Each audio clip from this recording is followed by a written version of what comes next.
तो यहाँ पर वर्णन किया याज्ञवल्क्य अरे जब जाना चाहते थे जंगल में, संन्यास लेना चाहते थे, ऊपर उठना चाहते थे भारत जीवन से, तो मैत्री को बोला, कहा कि मैं वित्त के द्वारा तुमका अलग अलग बंटवारा कर देता हूँ, जिसको लेकर झगड़ा ना हो भविष्य में।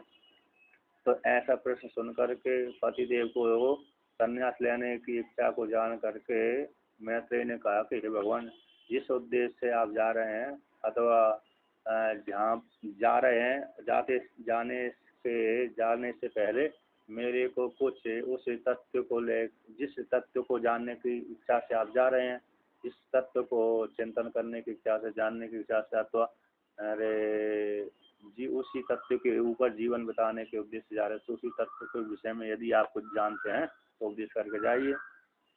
क्योंकि वो तत्व तो जानते ही थे, है ना, याज्ञवल्क्य तो स्वतः सिद्ध थे, वो तो विद्वत ज्ञानी थे, लिंग लिंग विद्वत ज्ञानी थे, लिंग सन्यासी अकेले होने थी बस इनको अकेला। तो जाने से पहले उन्होंने कहा कि उसने पूछा कि वित्त के द्वारा धन की प्राप्ति हो जाएगी, वित्त के द्वारा उसी फल की प्राप्ति हो जाएगी। उन्होंने कहा वित्त के द्वारा तो आशा भी नहीं करना। इस प्रकार से फिर उन्होंने कहा कि जो मैं तुमको उपदेश करूंगा उसको तुम निध्यासन करना। ऐसा उपदेश करने के पश्चात फिर उन्होंने जहाँ जहाँ पर व्यक्ति आसक्ति ज़्यादा होती है ना, तो उसी को ही श्रुति ने यहाँ पर न पत्यु काम न बारे पत्यु कामाय पति प्रियवती आत्मस्तु कामाय पति प्रियवती न जाया न बारे जाया कामाय जाया प्रिय भवती आत्मस्तु कामाय जाया प्रिय भवती। तो इत्यादि वाक्यों के द्वारा श्रुति ने प्रधानता को लेकर दे दिया, क्योंकि यहाँ पर पत्नी में, पुत्र में, पति में, माता पिता, भाई बंधु आदि व्यक्ति का राग ज्यादा बैठा रहता है। तो यहीं जहाँ पर ज्यादा राग बैठा रहता है वहीं उसको दृष्टांत द्वारा समझाएंगे तो वहाँ से व्यक्ति को राग समाप्त हो जाता है ना। नहीं तो यहाँ पर श्रुति को दूसरा कोई उदाहरण नहीं है और कोई दूसरा प्रयोजन नहीं है, क्योंकि व्यक्ति का राग माता में, पिता में, भाई में, बंधु में, स्त्री में, पुरुष में, पति में, पत्नी में, पुत्र पुत्रियों में बैठा रहता है। इसलिए श्रुति ने वही उदाहरण दे दिया। देखो ये भी एक दूसरे को प्रेम नहीं करते, बल्कि अपने स्वार्थ के लिए ही दूसरे से प्रेम करते हैं। हर व्यक्ति अपनी आत्मा से प्रेम करता है, दूसरे से प्रेम कभी नहीं करता। जब स्वार्थ समाप्त हो जाता है तब वो अरे प्रेम करना ही बंद कर देता है।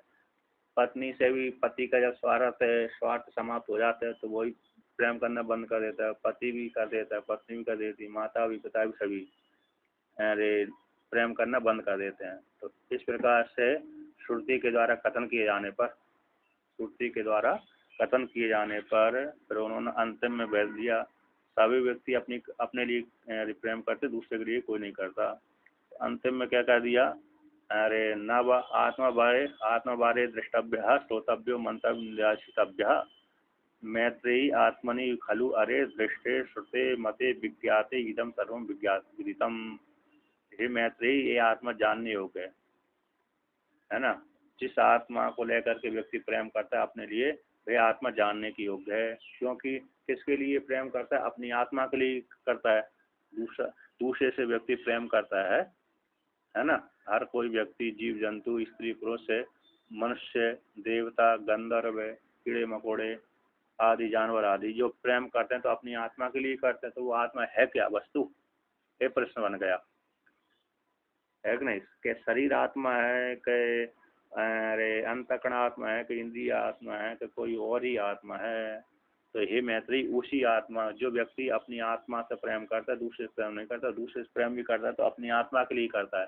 तो वह आत्मा कौन है, तो ये है, उसी आत्मा के विषय में जानना चाहिए, दृष्टव्य।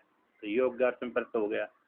श्रोतव्यो, श्रवण करना चाहिए, विधि आ गई, श्रवण करें तो नियम विधि कैसी आ गई कि भाई आचार्य के शरण में जाएं और आचार्य से जानने योग्य तब्यत है, जानने योग्य। आत्मा जानना चाहिए, जानने योग्य है, ग्रहण करने के योग्य है। तो अब नियम विधि आती है, तो वहाँ विधि, क्योंकि तब्यत प्रत्यय आदेश अर्थ में आते हैं, कहते हैं विधि आ गई। तो किस प्रकार से, कौन सी विधि आ गई, अपूर्व विधि, नियम विधि, परिसंख्या विधि, 3 विधि होती हैं। विधि, फिर नियम विधि, परिसंख्या विधि, है ना। तो नियम विधि आ गई कि नियम, इसमें नियम विधि है, कहते हैं श्रवण करना चाहिए। परिसंख्या विधि वो होती है पंच नका भक्ष्य, 5 नाक वाले को अरे वो भक्षण करना चाहिए। अन्न यदि राग बैठा है तो राग बैठा, मनुष्यों का राग मांसों में बैठा रहता है, तो शास्त्र नियम लगा दिए भाई इन्हीं का ही खाए।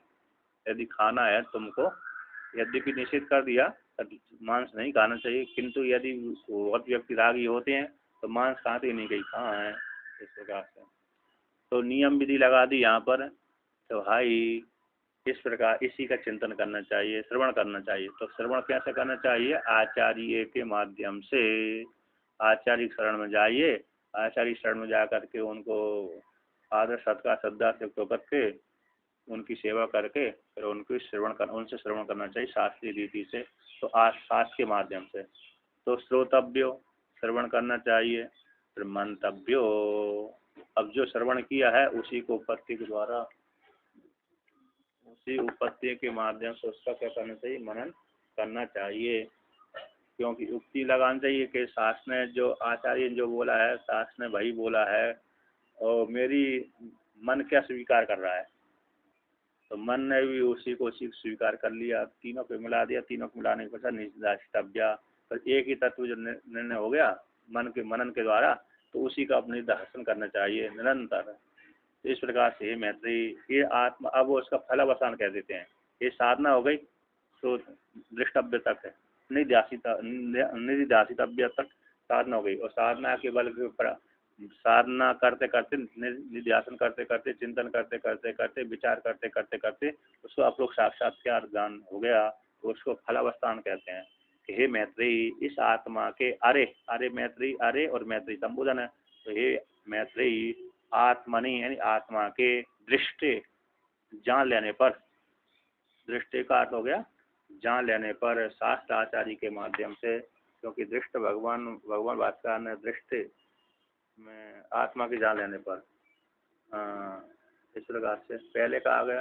तो शास्त्र आचार्य के माध्यम जान लेने पर, तो श्रुति शास्त्र श्रुत का अर्थ करिए पूर्वम आचार्य आगम के द्वारा श्रुत हो जाने पर, है ना। एक बार परोक्ष ज्ञान हो गया, फिर उसको शास्त्र आचार्य के द्वारा जान लेने पर, श्रुति श्रवण करने पर, और पुनः कर्ण के पुनः तर्क के द्वारा उपपत्ति के द्वारा विचार किए जाने पर। तो इस प्रकार से तो विदित वह हो गई। तो विदित आत्मा को जब जान लिया, अपरोक्ष साक्षात्कार हो ही गया। आत्मा के जानने के योग्य होने के कारण, फिर उसकी जानने के योग्य होने का दृष्टि देख लिया, उसको परोक्ष रूप से जान लिया, फिर उसको श्रवण कर लिया, फिर मनन कर लिया। अच्छा, उसी का ही है दृष्टि श्रुति मते विज्ञाते। तो आत्मा श्रवण करना चाहिए, मनन करना चाहिए, निध्यासन करना चाहिए। फिर उसी को ये दृष्ट हो जाने पर, जो आत्मा दृष्टव्य थी उसको दृष्ट हो जाने पर, श्रुति श्रुत हो जाने पर, मत मनन हो जाने पर, अर्थात श्रुति आचार्य के द्वारा आगम से युक्त होकर श्रुत हो जाने पर, मत यानी उसी आचार्य और आगम के द्वारा जो श्रवण किया तो उसी के ऊपर और अपनी तर्क लगा दिया, उसके द्वारा मत हो जाने पर एक तत्व तो निकल गया। फिर उसी का विज्ञाति निध्यासन के माध्यम से विज्ञात हो गया, अपरोक्ष साक्षात्कार हो गई। तो ईदम सर्वम विदितम, है संपूर्ण जगत कैसे विदित हो जाता है अपरोक्ष साक्षात्कार। फिर दूसरे को जानने के लिए, जगत संपूर्ण जगत को जानने के लिए व्यक्ति को भटकना नहीं पड़ता, है ना। क्योंकि उसने क्या पकड़ लिया? दूसरा दृष्टांत मृत्तिका को पकड़ लिया। तो मृत्तिका को पकड़ लेने से फिर वो घट को जान लेता है, सकोदा को जान लेगा, अन्य सबको जान लेता है। अब एक एक घट को जानने के लिए छूट जाएगा, एक घट, क्योंकि कुमार एक ही घट एक ही प्रकार का बनाता नहीं है। कभी छोटा बना दिया, कभी बड़ा बना दिया, कभी कुछ बना दिया, फिर सकोरा बना दिया, फिर थाली कटोरी आदि बना दिया, अनेक प्रकार के आइटम बना देते ना। तो एक एक को जानने के लिए कहाँ जाएगा? तो एक कारण को जान लेने से कार्य ज्ञान हो जाता है इस प्रकार से। अब उसी को भगवान भाष्यकार कहते हैं 1325 नंबर पृष्ठ पर, आत्मनि खलु अरे मैत्री दृष्टि, हे मैत्री, ये आत्मा के जान लेने पर, कथम दृष्टि आत्मनि थी, किस प्रकार से आत्मा के जान लेने पर, दृष्टि सर्वमिदम विदितम भवति, दृष्ट हो जाने पर संपूर्ण जगत विदित हो जाता है। ऐसा आगे के साथ जोड़ लेना चाहिए। कैन उपाय से आत्मा के जान लेने पर, दृष्टम भवती। तो इसको उपाय को पूछते हैं, किस उपाय से आत्मा के जान लेने पर ये संपूर्ण जगत दृष्ट हो जाता है, उस साधन को पूछते हैं। तो देखिए कहते हैं, सुनो भाई, है ना, कि भाई आचार्य दर्शन के द्वारा, तो आत्मदर्शन का उपाय, आत्मदर्शन का उपाय कौन है? श्रवण आदिकम दर्शयति। इसको उत्तर दिखलाते हैं, जब उच्चते पूर्वम आचार्य आगमाभ्याम श्रुते पुनः तर्केण उपत्य मते विचारिते, कि पहले, सबसे पहले, पूर्व में पहले, आचार्य और आगम के द्वारा उसी आत्मा का, आचार्य और आगम के द्वारा, क्योंकि पंचमी दो वचन है इसमें, पंचमी दो वचन है तो आगम के द्वारा, अथवा तृतीया दो वचन, पंचमी दो वचन, तृतीया दो वचन, क्या कौन सा वचन है? तृतीया दो वचन। तो तृतीया का दो ही वचन है, तो आगम और आचार्य के द्वारा, तो सबसे पहले श्रवण करो। तो श्रवण कर लिया, फिर श्रवण हो जाने पर कहते पुनः उसी जो श्रवण किया उसी का, पुनः उसी का तर्केण उपत्या, तर्क के द्वारा, उपपत्ति के द्वारा, मतो यानी उसका विचार करो। जो आज शास्त्र ने ऐसा बोला है, आचार्य शास्त्र में ऐसा दिख रहा है, मेरे को समझ में आया, ऐसा दिख रहा, आचार्य ऐसा बोल रहा था और मेरा मन तो ऐसा स्वीकार कर रहा है। यदि तीनों की मत अलग अलग जा रहे हैं तो समझ लो अभी श्रवण अच्छी प्रकार से नहीं हुआ। जब शास्त्र में जो बोला है, आचार्य ने भी वही बोला है और मेरा मन भी वही स्वीकार कर रहा है, तो समझ लो तीनों का एक हो गया, है ना। तो समझ लो शास्त्र अच्छी प्रकार से समझ गया। तर्क है, उक्तियों के द्वारा, उपपत्तियां तर्क के माध्यम से, उपपत्तियां युक्तियों के द्वारा उसको घटाना, अन्यों का खंडन करना और अरे शुद्धांत को प्रतिपादन करना। कि नैयायिकों ने कह दिया भाई कि परमाणु से जगत की उत्पत्ति होती है और आत्मा सुखी दुखी है। आत्मा कैसी होती है? जड़ हो जाती है, चेतन भी होती है और जड़ भी रहती है आत्मा, क्योंकि सुसुप्ति अवस्था में जड़ जड़ हो जाती है, समझ में नहीं आता वहाँ पर आत्मा चेतन है कि नहीं है। लेकिन जागृत अवस्था में, स्वप्न अवस्था में आत्मा चेतन दिखती है, ये नैयायिकों ने बोल दिया। और सुसुप्ति में वो गति नहीं है उनकी, वहाँ पर कुछ दिखाई नहीं सुसुप्ति में, अपने पराये का बोध नहीं होगा, अपना भी बोध नहीं हुआ, पराये का भी बोध नहीं समझ में आता है। तो पर कह रहे थे जड़ है। मीमांसक और पूर्व मीमांसक और नैयायिक जड़ मानते सुसुप्ति में। तो फिर अब युक्ति घटाना है कि भाई यदि जड़ हो गई तो कैसी युक्ति घटाने? इंद्र विरोध, इंद्र के समान इंद्र ने युक्ति घटाई ना, युक्ति के माध्यम से। अरे आत्मा तो जड़ हो, सुसुप्ति में कुछ समझते नहीं। और पिताजी ने तो आत्मा का लक्षण ऐसा बदलाया था कि आत्मा अजर है, अमृत है, अभय है। जब आत्मा अजर, अमृत, अभय है तो सुसुप्ति पर जड़ कैसे हो सकती है क्या नहीं? तो इस प्रकार से वो घटाए, जोड़े तर्क के वहाँ। जब देख लिया, हाँ पिताजी ने कहा कि सुसुप्ति में भी आत्मा अजर, अमृत, अभय है और मेरा भी स्वीकार करा, क्योंकि मैं उस काल में सुसुप्ति में रह रहा था, तब मैंने अविद्या का प्रकाशन किया था, अविद्या का मैं साक्षी था, है ना, अविद्या। किंतु उस काल में जानने का, बताने का साधन नहीं थे। अनुभूति तो मैंने करी थी, अनुभूति तो मैंने क्या करी थी कि मैं आत्मा हूँ, अजर हूँ, अमृत हूँ, साक्षी हूँ, दृष्टा बन करके रहता हूँ। लेकिन मैं दूसरे को बताऊँ, स्वयं को इंद्रियों के माध्यम से बोलूँ, व्यवहार करूँ, वो इंद्रिय उस काल में नहीं थी।